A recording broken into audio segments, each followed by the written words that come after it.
보실까요? 창세기 22장.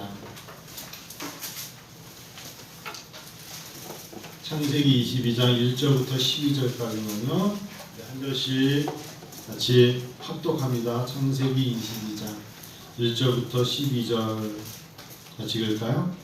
그 일 후에 하나님이 아브라함을 시험하시려고 그를 부르시되 아브라함아 하시니 그가 이르되 내가 여기 있나이다.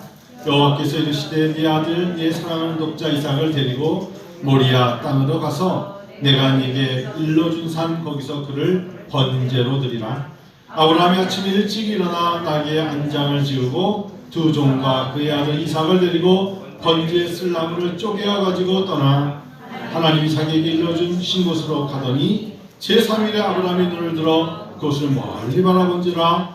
이에 아브라함의 종들에게 이르되 너희는 나귀와 함께 여기서 기다리라. 내가 아이와 함께 거기 가서 예배하고 우리가 너희에게로 돌아오리라 하고 아브라함이 이에 번제나무를 가져다가 그의 아들 이삭에게 지우고 자기는 불과 칼을 손에 들고 두 사람이 동행하더니 이삭이 그 아버지 아브라함에게 말하 이르되 내 아버지여 하니 그가 이르되 내 아들아 내가 여기 있노라.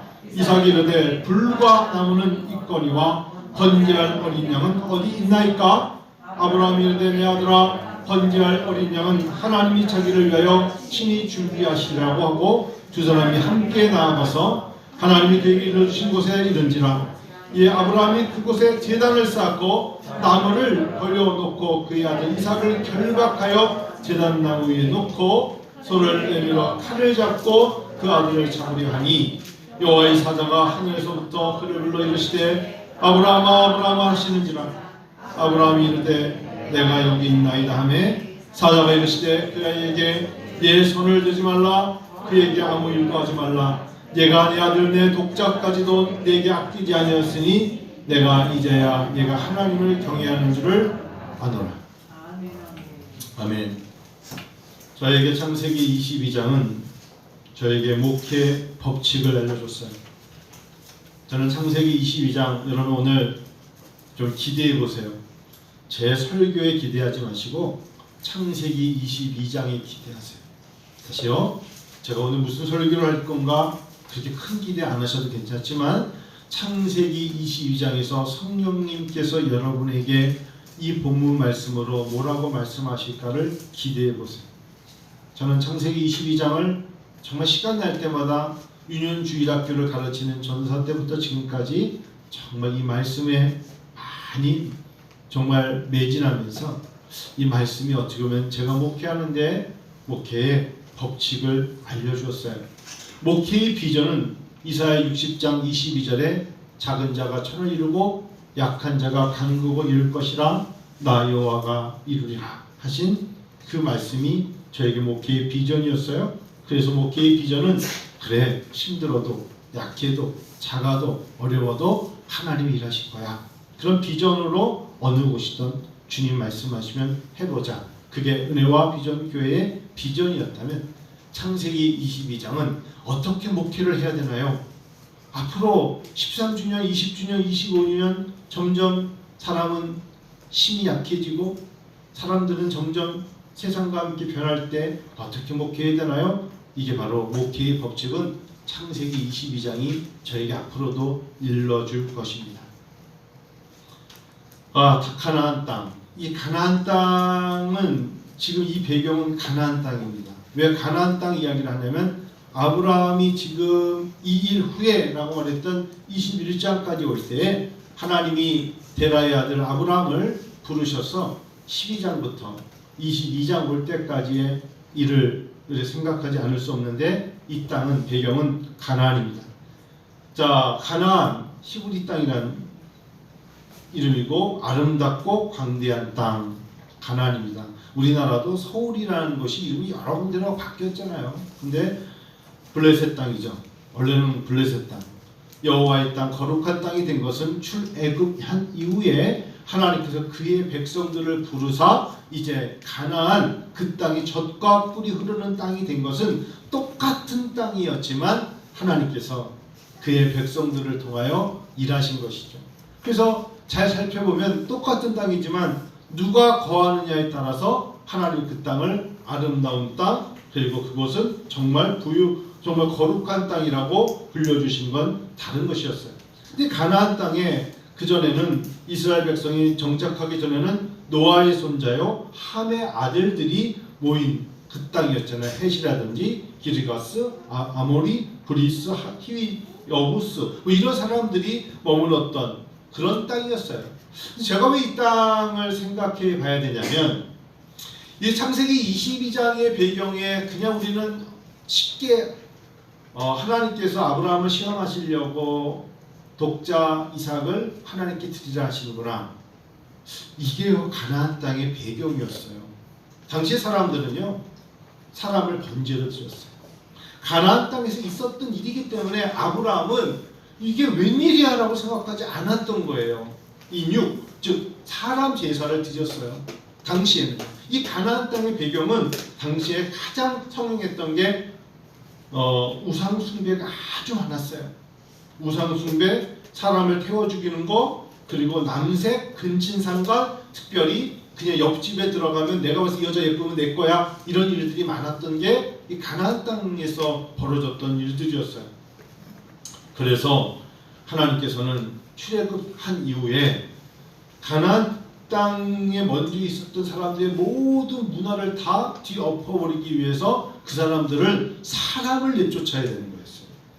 그래서 혼합주의로 물들어고 있는 가나안 땅에 이제 거룩한 젖과 꿀이 흐르는 땅으로 바뀌게 하기 위해서는 첫 번째 뭘 막으셨냐? 가나안 땅 사람들과 결혼을 할 수 없게끔 금했어요.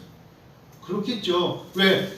할머니부터 내려오는 그 배경이 그들 몸에 배어 있잖아요. 그래서 이거를 막기 위해서 일단 결혼을 하는 것을 금지시켰죠.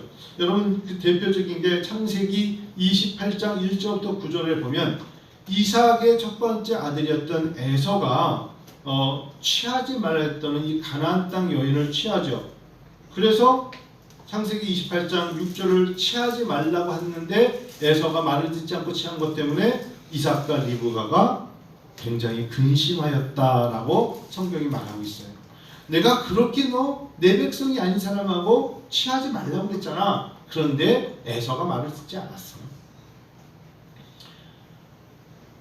고향 땅의 여인들을 찾기 위해서 가나안 땅의 이방 여인들과 결혼을 시키지 않으려고 고향 땅의 여인들을 찾기 위해서 고향으로 사람을 내려보내서 결혼할 대상자를 찾아오지 않습니까?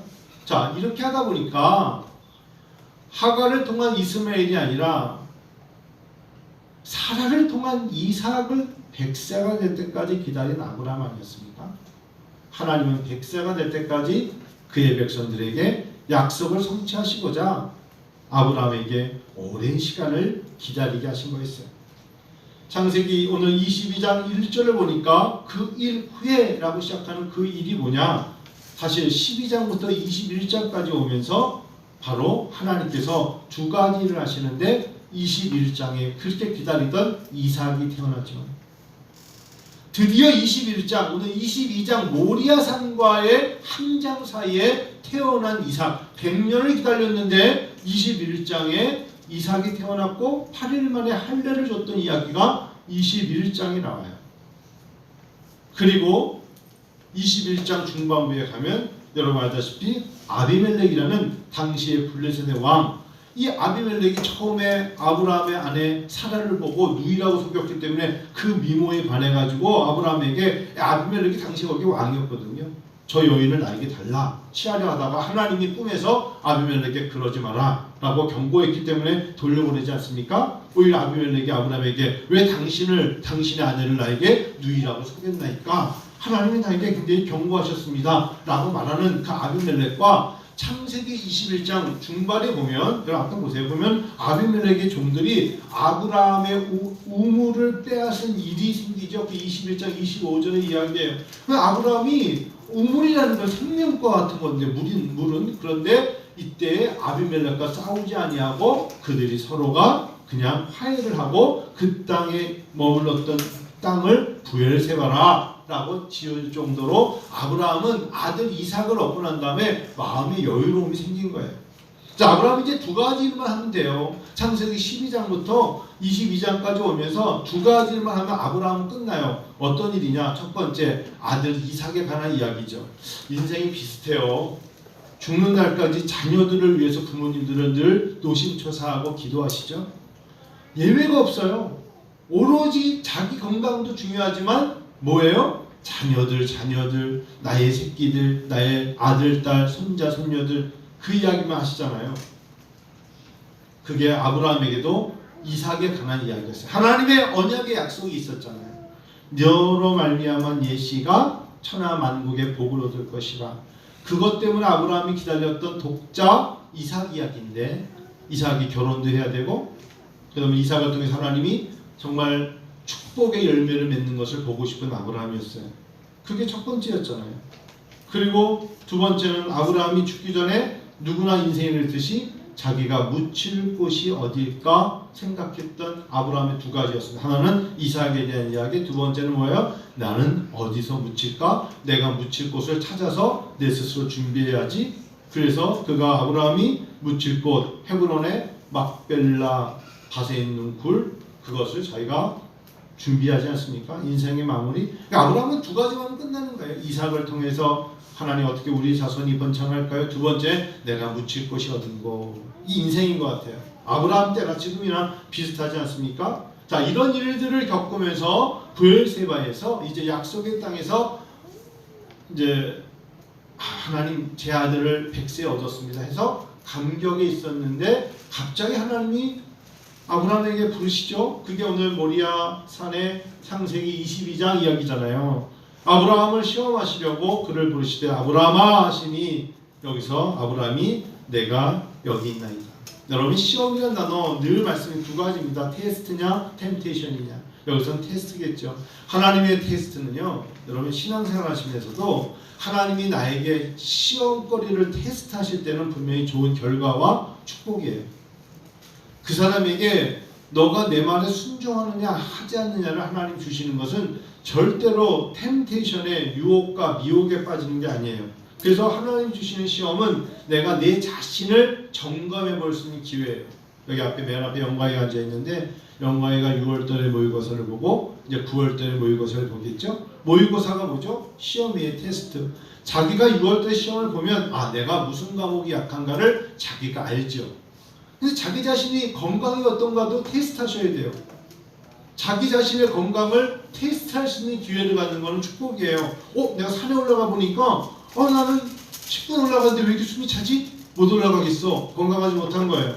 내가 뛰어보니까 저 사람은 막 잘 뛰는데 나는 30m 뛰더니 왜 이러지? 테스트 해보셔야 돼요. 자기 자신의 테스트, 기도의 테스트, 말씀의 테스트, 영역의 테스트. 자기가 테스트하면서 하나님 제가 이렇게 가면 안 되겠어요. 내가 좀 더 헌신해야 되겠고 내가 좀 노력해야겠고. 이게 테스트를 통한 자기 발전이죠. 테스트는 귀한 거예요. 그러나 템테이션은요, 야고보서 1장 14절 보니까 오직 각 사람이 시험을 받는 것이 자기 욕심에 끌려 미혹됩니다. 부모들이 자녀들한테 이런 템테이션의 시험에 걸릴 때가 참 많아요. 너 무조건 이것만 잘하면 넌 성공해. 친구 필요 없어. 뭐 필요 없어. 봉사가 웬 말이니. 이렇게 사람들을 키우는 사람들이 나중에 결과는 자기의 정욕과 자기의 안목과 자기의 미혹에 빠지기 때문에 절대로 성장하고 성공할 수가 없어요. 그 야고보서 1장 14절 그 얘기잖아요. 욕심에 끌렸다. 그 미혹된다. 이때의 시험은 템테이션이에요. 그러니까 예수를 믿으면서도 우리가 이런 부분에서 하나님이 주신 시험을 내가 순종하며 믿음의 시험이구나. 하나님이 거룩한 주일을 거룩한 주일답게 잘 섬기라고 하는구나. 근데 환경이 여러 가지 나를 예비드리지 못하게 할 때 어떻게 이겨낼 것인가. 이 테스트를 넘겨야지. 이거는 축복이에요. 믿으세요. 제가 왜 창세기 22장을 제 목회의 법칙이라는 줄 아세요? 목회를 하다 보면 너무나 많은 그러한 고비가 와요. 이럴 때는 이렇게 빠져나가면 교회가 그래도 이런 운동을 하고 뭐 이런 법칙을 만들면 성도들을 으쌰으쌰 하면서 끌어가긴 좋은데 그때 참 잘 넘어가기 좋겠구나. 하나님 그걸 좋아하지 않으세요. 그거는 자기의 목전의 이익을 위해서 하는 거기 때문에 결국 그것 때문에 미혹의 영에 빠지고 그럴듯해 보이는데 오래 못 가요. 오래 못 가요. 사랑하는 성도 여러분, 은혜 아버지 성도 여러분, 하나님이 오늘 창세기 22장을 통하여 여러분 개개인에게 말씀하실 거예요. 첫 번째, 모든 출발은 하나님의 계시, 하나님의 부르심에서 시작됩니다. 신앙의 모든 시작은 하나님이 드러나 주심부터 시작하는 거예요. 그래서 하나님이 일러주지 아니하시는데 자기의 안목과 자기의 판단과 감정에 의해서 결정하면 분명히 실수하고 후회합니다.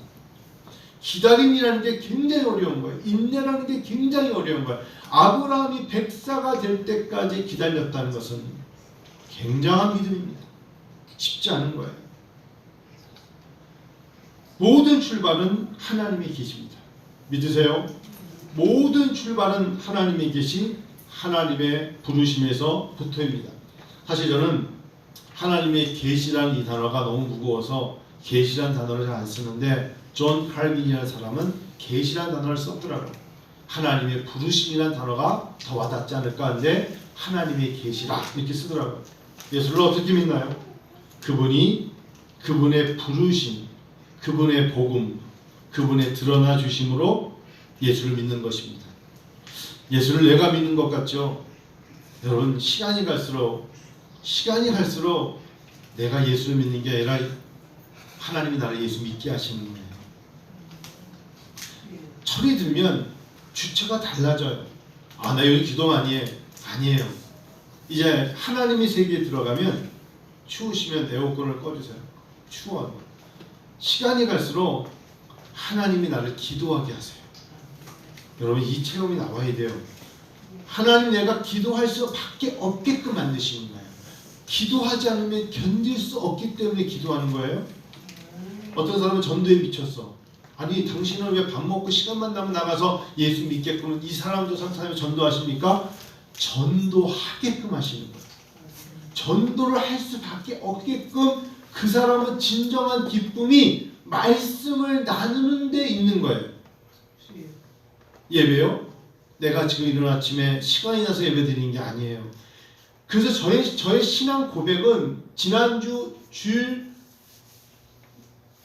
제목이 제 신앙의 고백이라고 생각해요. 그리스도인은 예배로 산다.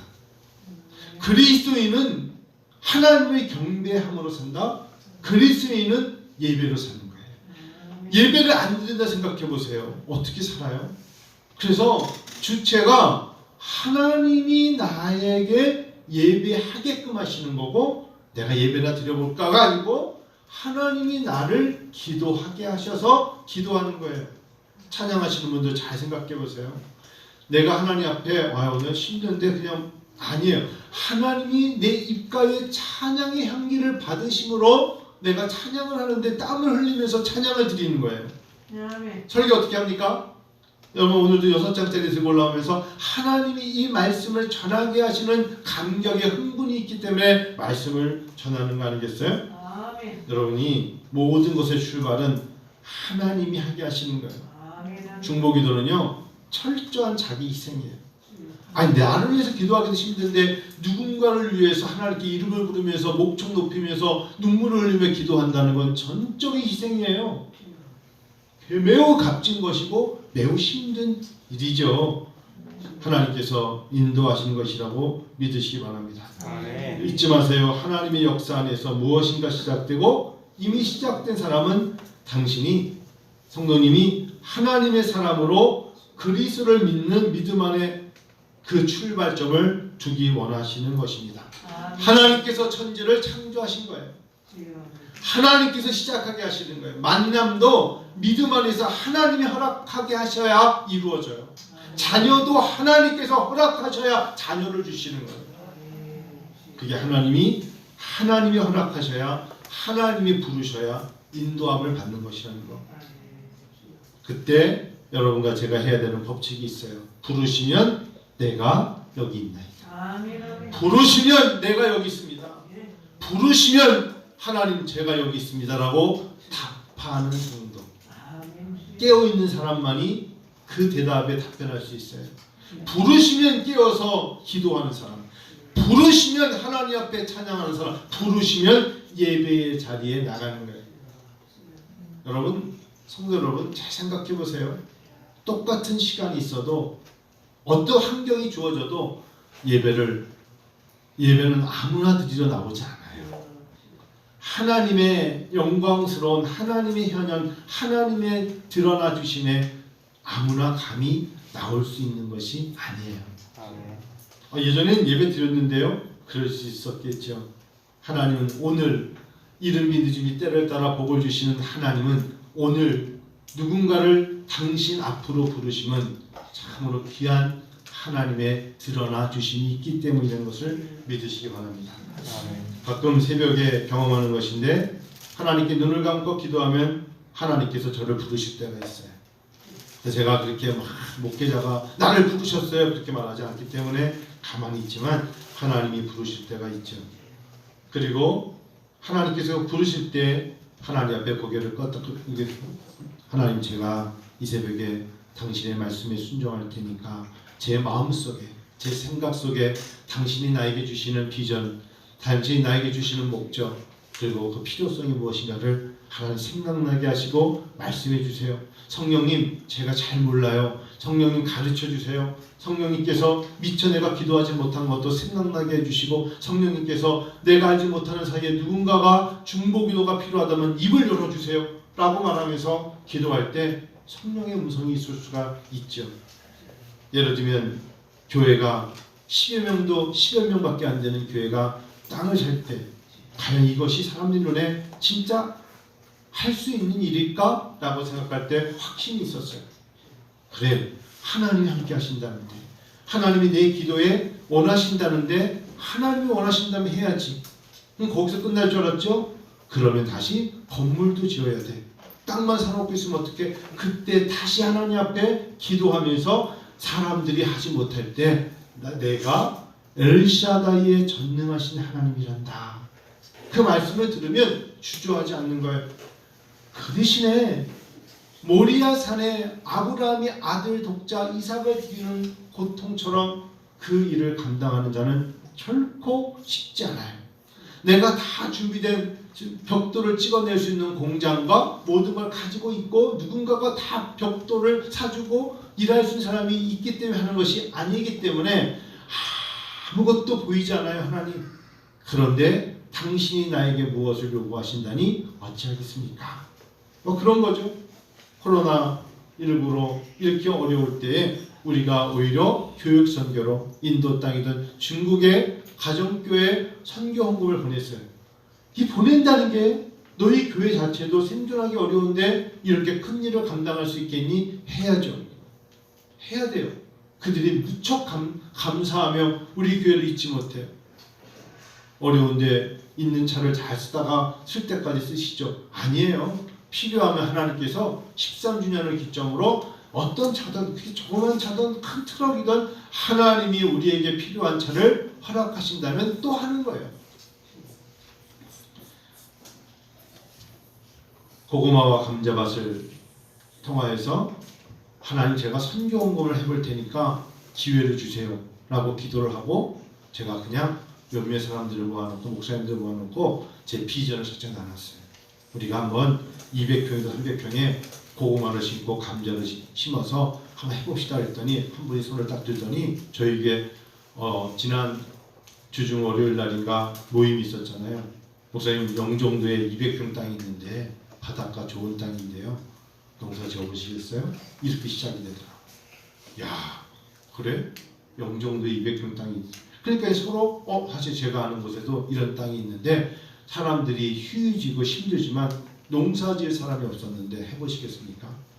그래서 이제 하나님이 그래서 이 마음 주셨구나. 근데 여러분 생각해 보세요. 200평에서 300평에 고랑 1항을 만들어가지고 비닐 씌워가지고 한다고 생각하면 벌써 난 못해. 이런 분들 참 많아요. 제가 지난주 중에 고구마 캐러 갔지 않습니까? 태안에 300평의 고구마를 감자죠. 감자. 하지 감자 캐러 갔잖아요. 근데 갑자기 비가 내렸잖아요.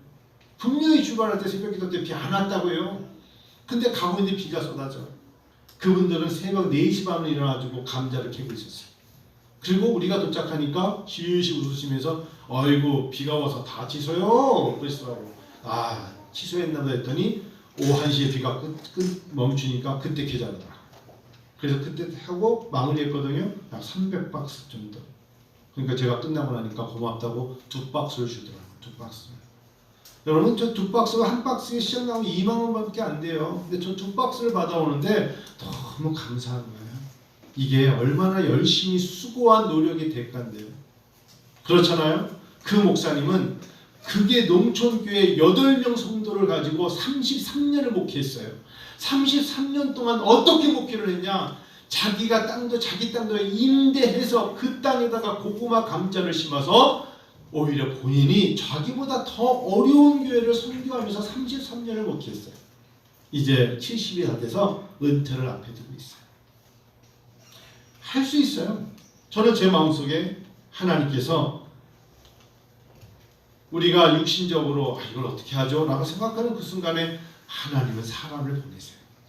사람을 보내세요. 그냥 우리가 내가 여기 있습니다 라고 말을 하면 하나님께서 역사하시죠. 뒤에 오늘 창세기 22장 하면 나오는 게 뭐죠? 여호와 이레. 결국은 나중에 여호와 이레가 나오죠. 오늘 본문에는 여호와 이레가 안 나와요. 여호와 이레, 내가 공급해 주는 거야. 내가 공급하는 자야. 근데 여호와 이레라는 이 뜻은 원래 여호와께서 보고 계시다는 뜻이에요. 여호와께서 보심, 여호와께서 준비하심이라는 단어도 있지만 원래 여호와 자이레 할 때는 여호와께서 보고 계시다. 너희의 생각을 여호와가 보고 계시다. 너희의 마음과 너희가 준비하는 걸 여호와가 보고 계시다. 보고 계신다는 것은 이미 하나님께서는 알고 계신다. 이게 여호와 이레예요. 원래는 라라는 동사에서 나온 보이다, 그리고 표시하다, 구별하다, 관찰하다 이 뜻이 여호와 이레. 우리는 그래서 뒤늦게 영어로 God will provide, 하나님 우리에게 공급하실 것이다 이렇게 표현하지만 영어로 그렇게 번역했지만 사실은 라라는 이 단어는 하나님께서는 관찰하고 계시다. 하나님께서는 다 보고 계시다. 그게 바로 야곱과 요셉이 만났을 때 창세기 46장 29절 30절에 야곱은 몰랐지만 요셉은 알고 있었잖아요. 내 아버지를 알고 있었잖아요. 그래서 29절에 요셉은 자기 병거를 준비시켜서 아버지 이스라엘 야곱을 만나러 고센으로 올라갔을 때 요셉이 아버지를 보자마자 목을 껴안죠. 한참 울죠. 야곱이 웬일이야? 이 사람 누군데? 왜 총리가 나를 껴안고 울지? 요셉은 보고 있었죠. 누구를 보고 있었죠? 나를 모르고 있는 내 아버지를 요셉은 보고 있었던 거예요. 그래서 30절에 이스라엘이 요셉에게 말합니다. 그러고 나중에 이제 내가 아버지 아들이니이다 하니까 야곱이 그 목소리를 듣고 내가 이렇게 너의 얼굴을 보고 내가 이렇게 너의 얼굴을 보고 할 때 이때 라 이 단어가 바로 여호와 이레예요. 내가 너의 얼굴을 보고 얘가 살아있는 것을 알았으니 이제는 기꺼이 죽을 수 있겠구나 라고 말할 때 이 이야기가 바로 여호와 이레였어요. 하나님이 보고 계시다. 모든 출발은 하나님의 계시와 하나님의 준비하신 부르심에 있다는 것을 잊지 말고 그에 대해서 우리는 내가 여기 있습니다. 당신이 다 알고 시키시는 거군요. 라는 것이에요. 그래서 두 번째, 하나님의 명령 안에는 하나님의 목적과 계획이 있다는 걸 잊지 마세요. 하나님의 명령 안에는요, 절대 하나님의 목적과 계획이 있기 때문에 나에게 맡기시는 거예요. 믿으세요? 나에게 하나님 은사를 주셨어요? 나에게 하나님 어떤 것을 특별한 소명을 주셨어요? 거기에는 하나님의 목적과 계획이 있어요. 일을 시키는 자에게는 시키는 자의 목적이 있지 않겠습니까? 예수님이 제자들을 부르신 목적에는 내가 너희로 사람을 낳는 어부가 되게 하리라 하셨어요. 2절을 보니까 여호와께서 이르시되 네 아들 네 사랑하는 독자 이삭을 데리고 모리아 땅으로 가서 내가 네게 일러준 산 거기서 그를 번제로 드리라. 지금 이 나이가 아브라함의 나이가 100세 났으니까 이삭의 나이가 17세면 117세고요. 이삭의 나이가 17살이에요. 17살이면 여러분 지금 이쪽 지방의 사람들을 보면 우리가 설교할 때 어린아이 요만한 아이를 데리고 가는 그런 거 잘못된 거예요. 17살이면 클 만큼 다 큰 육신일 수 있어요. 이삭이 자기 번제드릴 나무를 등에 지고 쪼갠 나무를 지고 3일간 걸어갈 수 있는 체력이에요. 아버지와 아들이죠. 그리고 이제 드디어 갑니다. 여러분 두 가지 생각하셔야죠. 첫 번째 어떤 일입니까? 하나님께서 아브라함에게 독자 이삭을 번제로 태워 죽여라는 이야기고, 두 번째는 어디서? 모리아 산에서, 이런 것이죠. 자, 드릴 제물은 아직 몰라요. 다만 드리기 위해서 당시의 번제라는 것은 번제 그 자체가 태워서 향기를 드리는 거니까 번트 오퍼링을 알고 있는 아브라함과 이삭에게는 무엇인가를 태워야 되는 겁니다. 생물체가 있어야 되는데 생물체는 보이지 않아요. 그렇지만 이 땅이 고센 땅의 높은 지역의 나무가 많지 않은 때니까 땔감을 메고 가는 아버지와 아들의 모습이 눈에 보이시죠? 그런 장면이에요. 드릴 제물은 어딘지 모르지만 집 앞뒤 산에 아니라 사흘 동안 걸어가야 되는 모리아 산입니다. 여러분 이 모리아 산이요, 역대하 3장 1절을 보면 솔로몬이 예루살렘에 성전 지을 때 이 산이죠. 똑같은 산이에요. 그리고 결국 이 산이 나중에 갈보리 언덕에 예수님 십자가 달리신 산이죠. 예루살렘의 산이란 말이에요. 역대하 3장 1절에 솔로몬이 예루살렘 모리아 산에 여호와의 전 건축하기를 시작했다. 바로 그 모리아 산이죠.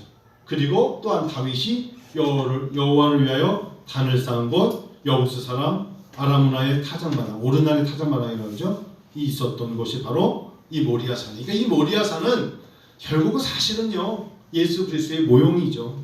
이삭은요.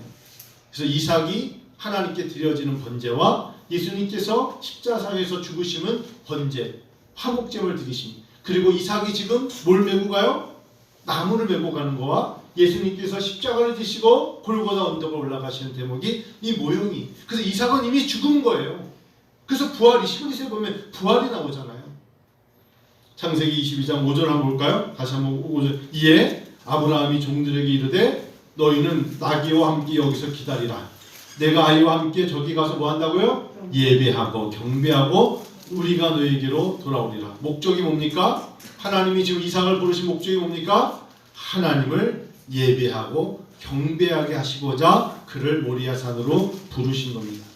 예배하고자 그분을 만나고자 함이 목적입니다. 여러분과 오늘 사랑하는 성도 여러분과 저를 오늘 부르신 목적은 바로 예배예요. 예배에 합당한 장소가 모리아 산이었다면 우리는 교회입니다. 모리아 산으로 갑니다. 사흘 동안 걸어서 등에 나뭇가지를 지고 갑니다. 교회로 가는 것입니다. 오늘도 우리가 하나님 앞에 무거운 십자가를 지고 무거운 세상의 짐을 지고 교회로 왔습니다. 제가 지난 주일날 제 그래서 개인적인 신앙의 고백이 그리스도인은 예배로 산다는 게 세상에서의 무거운 짐을 하나님 앞에 지고 나와서 내 자신을 산 제사로 드려야 하나님이 살 소망을 주시는 것입니다. 3절을 읽어보니까요. 아브라함이 아침에 일찍 일어나 나귀의 안장을 지우고 두 종과 그의 아들 이삭을 데리고 번제에 쓸 나무를 쪼개어 가지고 떠나 하나님이 자기에게 일러준 곳으로 가더니 주저하지 않았어요. 가는 것입니다. 하나님 앞에 순종입니다. 그래서 여러분 제가 말씀드린 것처럼 창세기 22장은 목회의 법칙이에요. 하나님의 계시, 그에 따른 인간의 순종. 그러면 세 번째, 하나님이 그 순종할 때 믿음으로 순종할 때 억지로 하지 않고 이것은 하나님에게 명령하신 목적이 있을 거야라는 믿음의 순종은 곧 결국 우리에게 축복을 주시잖아요. 그게 18절 보세요. 22장 시작. 17절 시작. 내가 내게 큰 복을 주고 예시가 크게 번성하여 하늘의 별과 같고 바닷가의 모래와 같게 하리니 예시가 그대들에게 성문을 차지하리라. 18절 또 예시로 말미암아 천하 만민이 복을 받으리니 이는 얘가 나의 말을 준행하였음이라 하셨다. 이렇게 되는 법칙이잖아요. 결국은 여러분 하나님의 명령 그리고 믿음의 순종 실행 행함 거기에 또는 하나님의 축복이에요. 그런데요 이게 참 어려운 거예요. 정말 어려운 거예요. 왜? 하나님의 시험을 사람들은 하다가 자기의 목전의 이익과 미혹의 영에 빠져요. 나는 여기까지야. 나는 자기 한계. 나는 어쩔 수 없어. 라고 생각하며 자기의 편안함과 자기의 편리에 빠지게 되어 있어요. 희생이라는 단어 엄청 어려운 단어예요. 하나님이 하나님의 성전에 보아스의 야긴처럼 하나님께서 우림과 둠빔처럼 기둥으로 쓰실 때는 그 모든 걸 지탱하는 힘을 주시는 거거든요. 얼마나 힘들겠어요. 그러나 성전의 기둥처럼 쓰임받는다는 건 축복 아니겠습니까? 아브라함은 히브리서 11장 17절을 보니까 아브라함은 시험을 받을 때 믿음으로 이삭을 드렸습니다. 자, 아브라함은 시험을 받을 때 알았다는 거예요. 믿음으로 이삭을 드렸으니 저는 약속을 받은 자로 돼 그 독생자를 드렸느니라. 드릴까 말까가 아니라 드렸느니라. 믿음은 드렸다. 이삭은 드린 겁니다. 생각이 아니라 드린 거예요. 그래서 6절을 아까 읽은 것처럼 아브라함이 이에 번제나무를 가져다가 그의 아들 이삭에게 지우고 자기는 불과 칼을 손에 들고 두 사람이 동행하였다. 이삭이 17살입니다. 아브라함 117세입니다. 그때 7절 한번 읽어볼까요? 이삭이 그 아버지 아브라함에게 말하 이르되 내 아버지여 하니 그가 이르되 내 아들아 내가 여기 있노라. 이삭이 이르되 불과 나무는 있거니와 번제할 어린 양은 어디 있습니까? 누가 봐도 그렇지 않겠어요? 아니 뗄감을 가지고 가시면서 양 한 마리 안 가지고 가시면 어떻게 하시려고 그래요? 이 소리예요. 8절 아브라함이 시작. 아브라함이 이르되 내 아들아 번제할 어린 양은 하나님이 자기를 위하여 친히 준비하시기라 하고 두 사람이 함께 나아갔다. 세 번째 여러분 잊지 마세요. 하나님 모든 것을 이미 준비하고 계세요. 목회를 해보니까 이제 목회가 조금 보여요. 목회가 조금 보여요. 정말 조금 보여요. 조금이 뭐냐? 그나마 그 조금 보는 것도 저에겐 큰 은총인데 하나님 모든 걸 준비하고 계신 것을 어떻게 내 영이 열려서 믿음으로 받아들이느냐. 근데 믿음이 부족하면 이성적으로 계산을 하게 되어 있어요.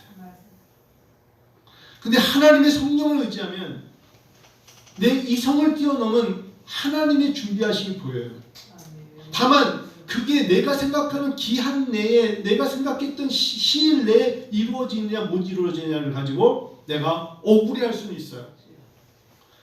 그 억울하다는 표현도 내가 내 자신이 가장 왕성할 때 영화를 누리기 위해서라는 안목과 정욕을 위해서 수렴이기 때문에 하나님 때로는 늦추시는 거예요. 너 잘난 하는 거 아니야? 이런 생각이신 거예요. 그때로 하나님께서 나를 늦추게 하셨어요. 아브라함도 나이가 100세가 될 때 그를 통하여 일하실 때를 보면 철들게 하시는 거예요. 하나님이 준비하시는 거예요. 아브라함이 이제 이렇게 얘기합니다. 하나님이 자기를 위하여 친히 준비하시리라. 하나님이 나를 위해서가 아니라 하나님의 영광을 위하여 친히 준비하시는 거예요. 이 얼마나 여러분 놀라운 말씀입니까? 교회가 교회되게 되는 것은 하나님의 영광을 위한 거예요. 드디어 이삭이 결박됩니다. 9절 읽어요. 하나님의 뒤에 일러주신 곳에 이른지라 이 아브라함이 그곳에 제단을 쌓고 나무를 버려놓고 그의 아들 이삭을 결박하여 제단 나무 위에 놓았습니다. 저는 이 말씀을 읽을 때마다 마음이 막 무겁기도 하고 이건 어떻게 해석해야 되나요? 번제예요 여러분. 결과를 알고 오시지만 이삭의 입장에서 17살입니다. 힘이 있습니다. 아버지는 나이 먹은 늙은 노인네입니다. 근데 그 아버지가 이 아들을 결박합니다. 제단의 나무 옆에 자기 아들을 100세 얻은 아들을 결박합니다. 아버지 뭐 하시는 거예요? 왜 이러시는 거예요? 치매 걸리신 거 아니에요? 그게 아니에요. 결박을 당합니다. 이삭이 결박을 당하는 거예요. 아버지의 믿음과 아들의 믿음. 아버지가 하나님을 여호와의 전능하신 하나님을 믿는 그 믿음을 이 17살 이삭도 그 아버지의 믿음을 이어받는 겁니다. 그때 이삭을 결박하고 제단 나무 위에 놓지요. 이제 불만 지피면 화목제 번제가 돼서 죽는 것입니다. 여러분 근데 제가 오늘 주보에 이렇게 보시면 제가 이렇게 써놨어요. 네 번째 거 한번 같이 읽어볼까요? 자, 첫째, 둘째, 셋째, 넷째, 주보에 네 번째 나왔죠. 하나님은 사랑의 하나님이시기에 아브라함에게 독자 이삭을 번제로 요구하지 않았음에도 하나님은 사랑의 하나님이시기에 우리를 죄에서 살리시고자 독생자 예수 그리스도를 십자가의 번제 삼으셨다. 패러독스. 제가 여러분 이거 세 줄을 쓰면서 가슴이 찡했습니다. 하나님은요, 가나안 땅의 사람들처럼 사람을 불에 태워 죽이는 그런 제사를 하나님은 사랑하기 때문에 요구하지 않으세요. 당시의 사람들은 가나안 땅의 문화는 그랬을지 몰라도 하나님은 절대 그것을 요구하지 않습니다. 그런 그 하나님은 당신의 하나밖에 없는 아들 독생자 예수를 십자가상에 죽이셨습니다. 가시면류관을 씌우고 허리에 창을 대게 하셔서 다 피를 쏟게 하시는 하나님의 사랑을, 하나님의 세상을 이처럼 사랑하사 독생자를 주셨다는 말씀으로 대언하셨습니다. 이건 패러독스잖아요. 당신의 사람들이 고통당하지 않게 하셨던 하나님은 당신이 곧 아들 독생자 예수가 하나님이신 그분이 직접 십자가를 지게 하심으로 죽음을 당하게 하셨던 패러독스예요. 그 하나님의 사랑이 우리를 살린 것이죠. 저는 오늘 이 대목을 보면서 바로 이삭은 스스로 자기 자신이 예수 그리스도의 모형처럼 번제를 드리고자 하는 희생 제물이 될 것을 이삭은 알고 있었어요. 이게 바로 믿음의 요시다. 그때 10절 11절 읽어요. 손을 내밀어 칼을 잡고 그 아들을 잡으려 하니 여호와의 사자가 하늘에서부터 그를 불러 이르시되 아브라함아 아브라함아 하시는지라 아브라함이 이르되 내가 여기 있나이다. 이렇게 되는 것입니다. 이제 말씀을 마칠게요. 시간이 많이 갔네요. 얘가 이제 12절을 하시는 말씀하시기를 이 말이 올 때까지예요.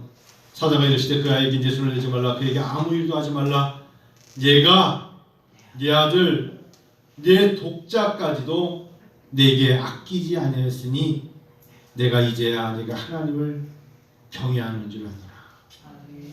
나이 117세의 아브라함 20대 30대도 아니고 아무 경험도 없는 무엇인걸 아는 체 않은 아브라함도 아니고 믿음의 조상이었던 아브라함에게 수많은 일을 겪었던 아브라함에게 이제야 얘가 하나님을 나 엘샤다의 전능한 하나님을 경외하는 줄 아노라 라고 말씀하시는 겁니다.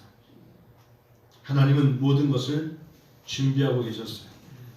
이제 여러분 저를 따라서 마시고 마치겠습니다.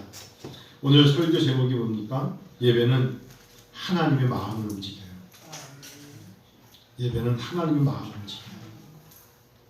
이 자리에 나와서 하나님께 예배드리는 성도 여러분의 마음을 하나님 움직여요. 언제? 예배 때. 자, 근데요. 다시 오른쪽에 제가 쓴 칼럼에 짙은 글자를 읽어보실까요? 축복은 예배할 때 다가온다. 축복은요. 하나님을 예배하고 경배할 때 다가옵니다. 잊지 마세요. 예배는 하나님의 마음을 움직여요. 하나님 제가 참 부족하지만 예배 이 자리에 나와서 하나님을 경외합니다.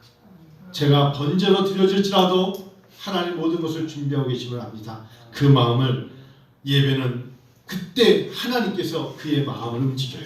그래서 여러분 정말 점점 시간이 갈수록 성령 충만해지고 믿음 충만해지고 은혜가 충만하다는 건 놀라운 하나님의 축복이에요. 그것을 유지하기도 힘든데 점점 시간이 갈수록 더 성화, 거룩함, 하나님의 사람으로서 더 열심을 품고 예배를 잘 드린다는 건 정말 놀라운 축복이에요. 예전에는 참 신앙생활 잘했는데 어느 순간부터 예배의 자리가 짐이 되는 사람들이 있다. 예배는 하나님의 마음을 움직이는데 하나님 또 멀어지는 거예요. 이제 그 모습이 사라지게 됩니다. 그래서 축복은 예배할 때 다가와요. 믿습니까? 여러분 오전 설교도 이렇고 오후 설교도 똑같은 부분들을 또 합니다. 제가 어제 이 설교를 준비하면서 오전 설교와 코로나 이후 12번째 창세기 22장을 갖고 또 설교할 겁니다. 다음 주에도 여러분 제가 다음 주에 설교 못하기 때문에 오후 설교 때도 이 설교를 하는데 다음 주 여러분 설립 13주년입니다. 잊지 마시고 하나님께 좀 헌물도 드리고 마음 드리고 특별히 마음가짐 드리고 예배를 통해 하나님께서 마음 움직이신다는 걸 알고 하나님 제가 뭘로 하나님께 영광을 돌릴까요? 그렇게 준비하는 한 주가 되시면 하나님 기뻐하실 줄 믿습니다. 기도할까요?